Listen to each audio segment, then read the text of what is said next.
Trust and faith, a good way to start off, isn't it? Especially in light of the fact that we're all human beings standing here on this planet that's hurtling through space. Very small people we are by comparison to the universe around us. And yet, quite big people in the fact that we have a connection to the divine. Not me alone as a spiritualist, medium, or minister, but every single one of us has a connection to the divine. And while we're small individual people on this planet hurtling through space, that connection to the divine is what helps to support us and helps us to grow into more of an understanding of ourselves as a body, soul, and spirit. Now, the connection to the divine is the part that comes up first right now, because each of us were raised with different beliefs. Each of us have grown in our world and in our understanding and in our worldview in different ways. There are aspects of our lives that we come together and we can agree with, and there are aspects of our lives that we can disagree with. Take a look at your own immediate family. Your own immediate family, how many of them would understand you're sitting on a spiritualist service this morning? How many would not? How many of them on this Sunday morning may be in another religious service? But that doesn't stop us as individuals from exploring our unique connection to the source that created us. That doesn't stop us from being able to connect with the source God, to be able to hold that space of communion between self and the infinite, to glean a sense of comfort in moments when life can be individually difficult or on a larger scale more difficult, to glean moments of delight and pleasure in the knowledge that life continues through a spiritualist medium or service, to glean moments of delight and pleasure, to receive comfort from that information, to receive a sense of reassurance. Ladies and gentlemen, just like yourself, I walk in the world with my own internal, well, I won't say voices because you'll think I'm thinking clairaudiently, but I walk in the world with my own internal judge or critic. I walk in the world in a way where I can pull apart my experience. I can look at the work that I do, and because I'm a perfectionist, say, oh, you could have done that better. Or, oh, you might have been able to have gotten that detail. Or, oh, why didn't you breathe and relax into that a little more? I can pull apart anything as well as any one of you. But in the presence of the work that I do with spirit, one of the more comforting aspects is when the teacher that works with me from the spirit side of life steps in and calls me his friend and reassures me that he's here to work with me in cooperation with spirit for the betterment of humanity. Then those moments I can take the critic and just reassure the critic and say, all right, I got you. Yeah, I know you've got a critical voice, but I'm not going to let you run my life. I'm not going to let you to pull apart every aspect of the life and question it to the point where I don't feel worthy of. So I will acknowledge the critical part and say, thank you. I hear you. But I will also acknowledge with great pleasure and great pride spirit and the intervention of spirit and the way that the teacher might step in, or a message may come through for you in a way that gives you a sense of, I can breathe. I can take the next step. Oh, good. Here I go. I can move forward in my understanding as it may be. Whether or not you believe in spiritualism as a religion is not the point this morning.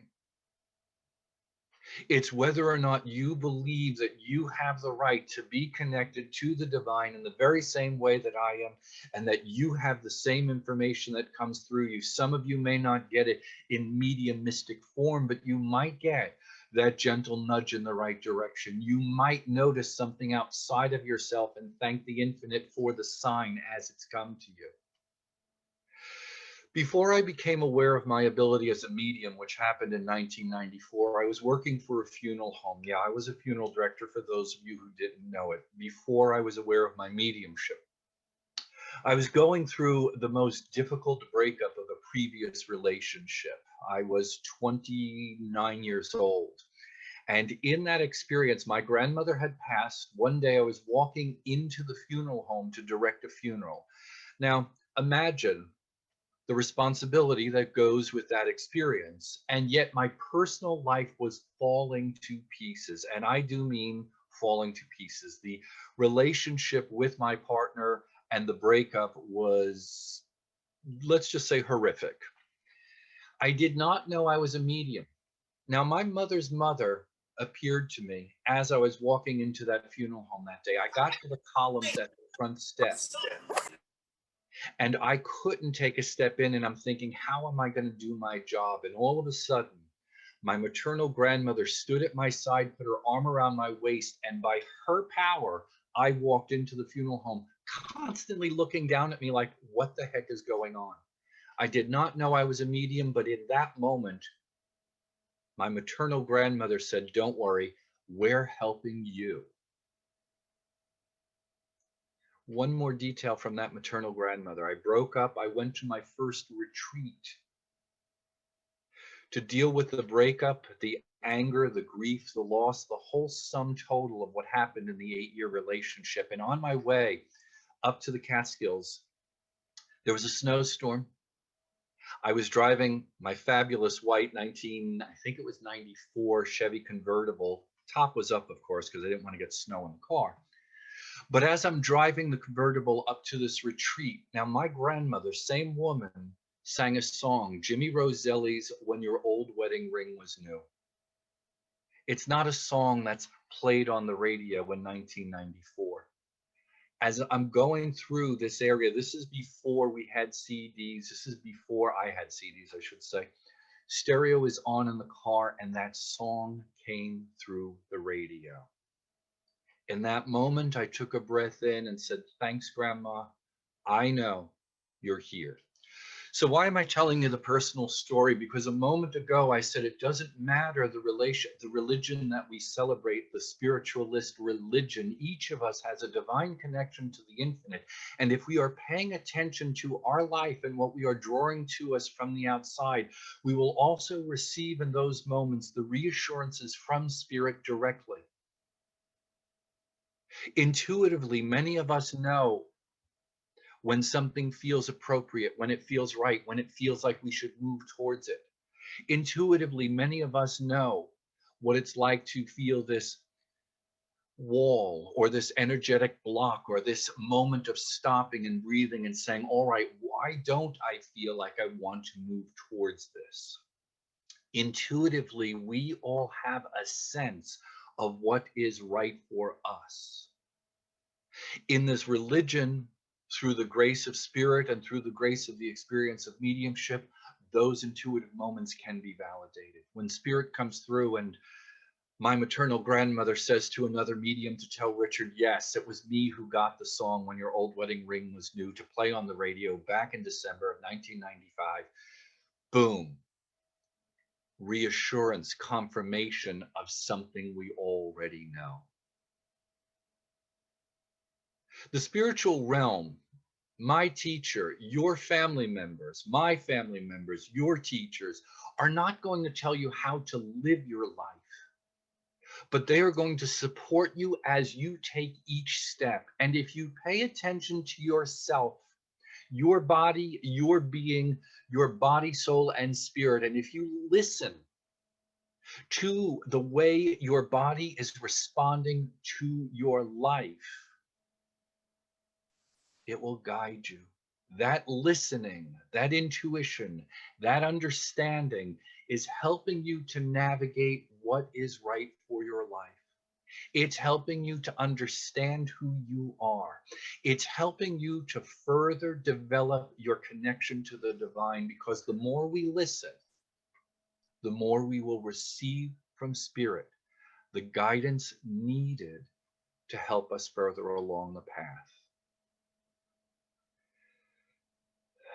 And then when we cross, now I haven't crossed yet, obviously, because I'm still sitting here in the bedroom in Sharon's house, loving my time with her. I'm still here physically with you. I'm grateful for that. But when we cross, there is magnificence yet ahead. I'd like to share two simple experiences with you. One, God bless her, from a woman who I was fortunate to know. She and her brother used to come for sessions, and she walked me through her dying process. And the example I'm going to use without going through her whole dying process is the moment that her physical body died, how she stepped into her spiritual body out of the hospital bed. And as she did, as she moved from the physical atmosphere into the spiritual atmosphere, when she transferred from the physical into the spiritual, her body lit up like a million diamonds of light. I wept at being able to see the experience of what it was like for her to fully release from the physical and move into the spiritual. And then, more recently, a very dear friend passed, and to see her husband greet her and then escort her in hand to meet the God she knew, to sense the sense of peace that I felt with her that I haven't felt since his passing, gave me hope. Ladies and gentlemen, the guidance that we receive from the spiritual realm and helping us to live here is amazing. The continuation of our life after this life, even more amazing. And I bring it back to that personal part for me, the critical judge, and state, when we cross, we will have an understanding of what our life was, is, and meant. We will not sit in direct judgment of ourselves, but we will have an understanding of what we meant in the world. We will understand the potentials of what we could have done better, but without judgment, just awareness and understanding. And we will be able to move into the spiritual realm, into a fullness of the expression of who we are, soul and spirit, spiritual body, soul and spirit. So, for all of us today, in the moments that we question and struggle, in the moments that we get fed up and in our humanity act in ways that we're not proud of at times, for the moments that we just do the best we can, putting one step in front, one foot in front of the other without knowing the ultimate outcome, all we can do is do that, just our best. We can do it from a place of love in our heart as we would for others in our lives. But I encourage us also, self included, to do it with love for ourselves and the understanding that in this life, every human being is doing the best that they can in any given moment. And while we may not agree with where they are, it doesn't mean we have to stand in judgment of where they are or who they are, especially standing in judgment of ourselves. So let this spiritual address inspire you with the grace of God. And let this connection today in this service with Spirit enliven and enrich you and remind you, not of me, not of this minister, of you, of your heart, of your divine connection, of your sense of self, of your worth and connection to the source that created you, and how you are bringing the source that created you's love down into this planet as a small individual as we hurtle through space until our crossings. Thank you.